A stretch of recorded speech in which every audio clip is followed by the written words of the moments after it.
O fantasma que vive com você. Como fazer as pazes com a pessoa que você não foi. Olá, mente curiosa, e bem-vindo a bordo. Hoje não faremos uma viagem qualquer. Vamos descer juntos por 5 níveis de conhecimento, cada um mais profundo que o anterior, para explorar uma das ideias mais estranhas e pessoais que existem. Falaremos sobre aquele fantasma que às vezes nos sussurra ao ouvido.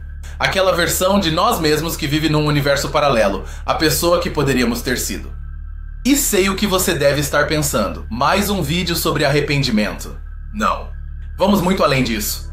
Porque entender esse luto não é um exercício de tristeza. É uma das ferramentas mais poderosas para construir a vida que você realmente quer viver. Eu te prometo algo. Ao final desta jornada, a forma como você vê seu passado e, sobretudo, seu futuro, terá mudado para sempre. Vamos começar pelo primeiro nível, a superfície do que todos conhecemos. O luto pela pessoa que poderíamos ter sido quase sempre se manifesta como arrependimento. O famoso "e se eu tivesse?" É aquele sentimento amargo que surge quando pensamos na carreira que não seguimos, no relacionamento que não cultivamos ou no risco que não corremos. É uma emoção universal, todos nós já a sentimos. Outra face bem conhecida desse luto é a comparação. Especialmente na era das redes sociais, onde parece que todo mundo está vivendo a sua melhor versão, e isso afeta diretamente o que fazemos no dia a dia. Nos paralisa. O medo de nos arrependermos de novo nos impede de tomar novas decisões, criando um ciclo de inação. Pense em alguém que sonhava em ser músico, mas optou por um trabalho seguro. Toda vez que essa pessoa vê um artista no palco, sente aquela pontada naquela sombra da vida que não viveu. É um exemplo clássico. E um terceiro ponto-chave nessa superfície é que esse luto não se manifesta apenas em grandes decisões. Ele também aparece nas pequenas coisas, nos eus que abandonamos. O eu mais esportista, o eu que lia mais, o eu que mantinha contato com os amigos. Mas de onde vem essa capacidade de nos torturar com o passado? Do ponto de vista evolutivo faz sentido. Nosso cérebro desenvolveu a capacidade de simular cenários alternativos para aprender com os erros e tomar melhores decisões no futuro. É um mecanismo de sobrevivência. Imagine um dos nossos ancestrais. Ele pegou um atalho pela floresta e quase foi comido por um predador. Ao voltar para a caverna, o cérebro dele não parava de repetir: se eu não tivesse ido por ali... Essa simulação, esse arrependimento, era um software de aprendizado potentíssimo que salvaria a vida dele na próxima vez.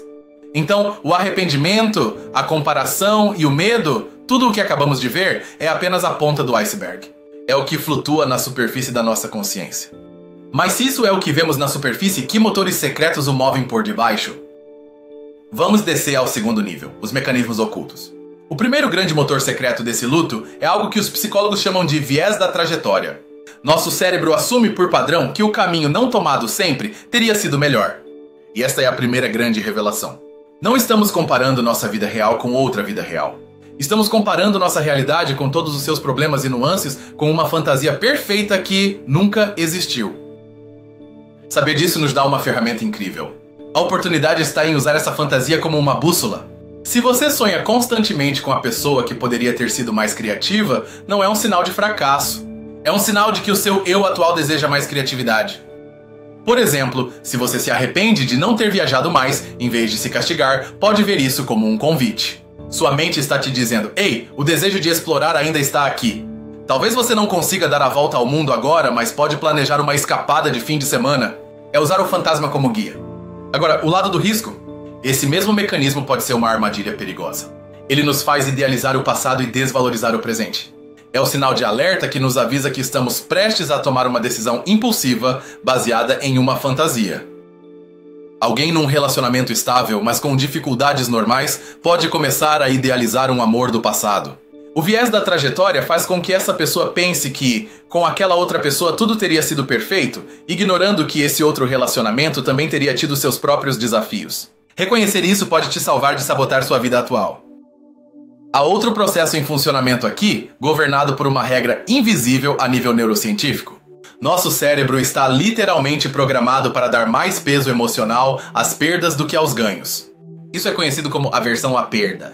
Sentimos a dor de perder R$10 muito mais intensamente do que a da alegria de ganhar R$10.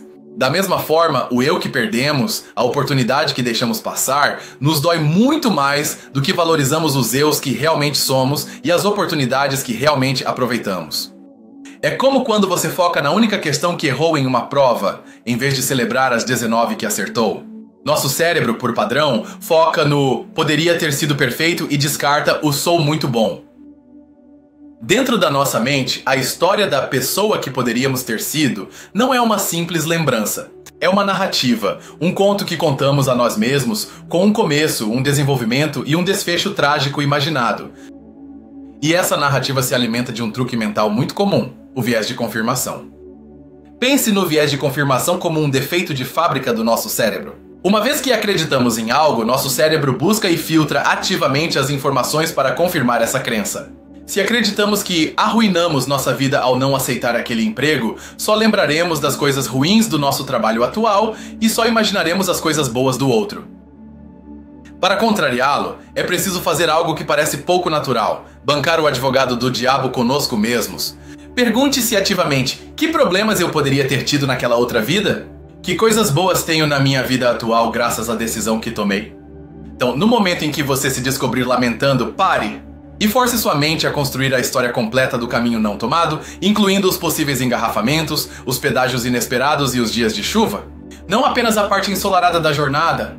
Curiosamente, a forma como construímos essas narrativas tem raízes muito antigas. Pense nas epopeias e nas tragédias gregas. Essas histórias que moldaram nossa cultura quase sempre giram em torno de um destino trágico ou um erro fatal. Aprendemos a contar nossas próprias vidas com essa mesma estrutura dramática. A moral da história, na prática, é esta: você é o roteirista da sua história interna. Pode escolher contá-la como uma tragédia sobre o que se perdeu, ou pode contá-la como uma história de aventura sobre o que você aprendeu e para onde está indo agora. O poder é seu! De tudo isso que vimos neste nível, a dedução mais importante para a vida real é que o luto pela pessoa que você poderia ter sido raramente trata do passado. A regra geral é a seguinte: a intensidade do seu lamento por um eu do passado é diretamente proporcional a uma necessidade insatisfeita no seu eu do presente. Então, da próxima vez que sentir aquela pontada de nostalgia pelo você que quase foi, não olhe para trás. Olhe para dentro. Pergunte-se: que necessidade eu não estou cobrindo agora mesmo? É aventura? É conexão? É criatividade? A resposta é um guia para o seu próximo passo. Entender isso é incrivelmente libertador. Deixamos de ser vítimas do nosso passado e nos tornamos detetives do nosso presente. E esse, meu amigo, é um superpoder. Mas se você achava que já tínhamos tudo claro, prepare-se, porque aqui a história vira um verdadeiro caos. Bem-vindo ao terceiro nível, o caos da realidade. Aqui as respostas fáceis acabam. E a primeira grande controvérsia é: esse luto é uma emoção útil que nos guia, ou é uma doença moderna, uma forma de autotortura inútil? Por um lado, há quem diga que é uma ferramenta evolutiva essencial para aprender e melhorar. Por outro lado, existe uma corrente de pensamento, especialmente em certas ramificações da psicologia e da filosofia oriental, que o vê como um sofrimento completamente opcional, um produto de um ego que não aceita a realidade. O que está em jogo é fundamental. Para o primeiro lado, eliminar esse luto seria como tirar a dor das nossas mãos, perderíamos um sensor vital. Para o segundo lado, o que está em jogo é a possibilidade de alcançar a paz de espírito. Apegar-se a esse luto é para eles renunciar à felicidade. E isso nos leva a desafiar uma crença muito popular, a ideia de que não devemos nos arrepender de nada. Parece muito bom em uma caneca, mas é psicologicamente impossível e talvez até indesejável. O mito que precisamos desmistificar é que uma pessoa saudável e feliz não se arrepende. Pesquisas, como as da psicóloga social Amy Somerville, mostram que quase todo mundo se arrepende de algo. O arrependimento é uma marca de uma mente que funciona, que é capaz de imaginar um futuro melhor.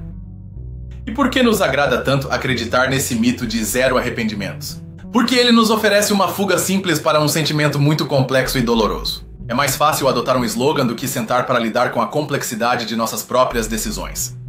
E aqui surge um paradoxo incrível. Quanto mais tentamos ativamente não nos arrepender de nada e suprimir esses pensamentos, mais fortes eles se tornam. É como tentar não pensar em um elefante rosa. No que você está pensando agora? Isso nos deixa com um dilema quase filosófico, sem uma solução fácil. Para superar o luto pela pessoa que não fomos, primeiro precisamos aceitar que sentir esse luto é normal e inevitável. Precisamos nos render para poder vencer. Agora, adotemos uma perspectiva crítica. Muito desse luto é amplificado por uma cultura que nos vende a ideia de que devemos otimizar cada aspecto da nossa vida. A pressão de ter a carreira perfeita, o corpo perfeito, a vida perfeita. E aqui há uma objeção ética que raramente fazemos. Essa obsessão com o eu potencial ignora o privilégio. A capacidade de escolher entre múltiplos caminhos de vida é um luxo que grande parte do mundo não tem. Lamentar-se por não ter sido um pintor boêmio em Paris é um problema que surge justamente por se ter opções em primeiro lugar. Outra grande controvérsia é se devemos virar a página e esquecer ou se devemos integrar ativamente essa outra versão de nós em nossa identidade atual. Historicamente, muitas culturas promoviam a ideia do dever e da aceitação do próprio destino. A ideia de lamentar por um eu alternativo teria sido vista como um ato de egoísmo. Hoje, em nossa cultura individualista, a exploração desses eus alternativos é vista quase como uma obrigação para o autoconhecimento. No final, tudo isso se conecta com a condição humana de uma forma muito profunda. Somos as únicas criaturas até onde sabemos conscientes da passagem do tempo e dos infinitos caminhos que se fecham com cada decisão que tomamos. E isso nos gera um problema fundamental como espécie. Temos uma imaginação infinita aprisionada em uma vida finita. Podemos sonhar em ser 1000 pessoas, mas só podemos viver uma vida. E ninguém nos ensina como lidar com essa tensão. Como você pode ver, este não é um tema de tudo ou nada. É um turbilhão de contradições, pressões culturais e dilemas sem resposta clara. É a desordem inerente ao ser humano. Você sobreviveu ao caos. Agora é hora de ver os detalhes que separam os curiosos dos verdadeiros conhecedores. Estamos no 4º nível, o do conhecimento especializado. E aqui encontramos um conceito que raramente se discute fora dos círculos acadêmicos, a diferença entre o arrependimento por ação e o arrependimento por inação. Pesquisadores como Thomas Gilovich e Victoria Medvec, da Universidade de Cornell, demonstraram um padrão fascinante ao longo do tempo. A curto prazo, nos arrependemos mais das nossas ações das coisas que fizemos de errado. Mas, a longo prazo, o arrependimento por inação, pelas coisas que não ousamos fazer, é muito mais doloroso e duradouro. Pense assim, o arrependimento por ação é como uma ferida aguda. Dói muito no início, mas cicatriza. Já o arrependimento por inação é como uma doença crônica. É uma dor surda que nunca vai embora completamente, porque nossa mente pode idealizar infinitamente esse caminho não tomado. E para entender isso, precisamos falar de uma figura-chave, mas muitas vezes esquecida. A psicóloga Bluma Zeigarnik. Nos anos 1920, Zeigarnik descobriu algo incrível enquanto observava os garçons em um café. Eles se lembravam dos pedidos pendentes com uma clareza assombrosa, mas uma vez que o pedido era pago, eles o esqueciam por completo. Sua contribuição heróica e secreta foi identificar o que hoje chamamos de efeito Zeigarnik. As tarefas incompletas ficam presas em nossa memória. A teoria rebelde baseada no trabalho dela é que o luto pela pessoa que poderíamos ter sido não é uma falha, mas sim uma tarefa mental incompleta. A vida não vivida é o pedido que nosso cérebro ainda não conseguiu fechar e arquivar. E isso nos oferece uma perspectiva radicalmente diferente. Talvez a solução não seja esquecer ou superar, mas sim completar a tarefa simbolicamente. Você queria ser escritor? Escreva um conto, você não precisa escrever o grande romance. Dê ao seu cérebro essa sensação de encerramento. Agora, um detalhe da pesquisa que contraria tudo o que acreditamos saber. Um estudo publicado na revista Science revelou que as pessoas que se sentem mais próximas do seu eu ideal, a pessoa que aspiram a ser, são frequentemente as que mais sentem a dor pelo eu que poderiam ter sido. Isso é totalmente contrário à intuição. Pensaríamos que estar perto do seu ideal te faria feliz. Mas contraria a nossa lógica, porque quanto mais alto você mira, mais consciente você é da lacuna entre onde você está e onde poderia estar. A ambição e o luto às vezes são duas faces da mesma moeda. E aqui vem o detalhe final que conecta tudo. A neurociência nos mostra que quando imaginamos esses outros eus, nosso cérebro ativa as mesmas regiões que quando pensamos no nosso eu atual, especialmente o córtex pré-frontal medial. Este é o momento aha! Para o seu cérebro, essas outras versões de você não são fantasias distantes. São extensões neurológicas de você mesmo. Por isso o luto parece tão real. Porque a um nível neuronal, você está lamentando a perda de uma parte de você. Esse nível de detalhe nos dá uma visão muito mais compassiva e autêntica do problema. Não estamos loucos nem somos masoquistas. Estamos programados biológica e psicologicamente para experimentar essa estranha e complexa forma de luto. A partir daqui entramos em terreno desconhecido. Você se atreve a olhar para a última fronteira. Chegamos ao 5º e último nível, a fronteira da especulação e do assombro.